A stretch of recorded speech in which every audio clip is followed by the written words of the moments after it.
Last time పాలకొల్లో జరిగిన సంఘటనే రాత్ర సుమారు 1:29 మొగల్తూరులో మన రామాలయం దగ్గర జరిగింది. అక్కడ కుర్రోళ్ళు కొంతమంది స్థానికులు మా గో సంరక్షణ సంబంధించిన కుర్రోళ్ళు కొంతమంది బెదిరించగా వాళ్ళని బెదిరించి రాయలెట్టు కొట్టేసి వెళ్ళిపోయారు. అంటే ఒక్కడే ఉండడం వల్ల దాన్ని ట్రేస్ అవుట్ చేయలేకపోయాడు. మళ్ళీ చాలపల్లిలో ఆవులను ఎత్తుకెళ్ళిపోవడం జరిగింది.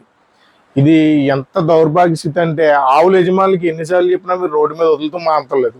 ఇలాగే ఇక్కడ ఈ కషాయ లంచగొడుకులు ఎవరైతే ఉన్నారో ఈ పనికిమాలిన కొడుకులు ఎన్నిసార్లు చెప్పినా కూడా వీళ్ళు మనకి ఇంత దారుణమైన పరిస్థితి. వాళ్ళ తల్లిని తీసుకెళ్ళి కోస్తే ఎంత బాధ ఉంటుందో ఇక్కడ మా తల్లి గోమాత దాన్ని తీసుకెళ్ళినా కూడా అంతే బాధ ఉంటుంది.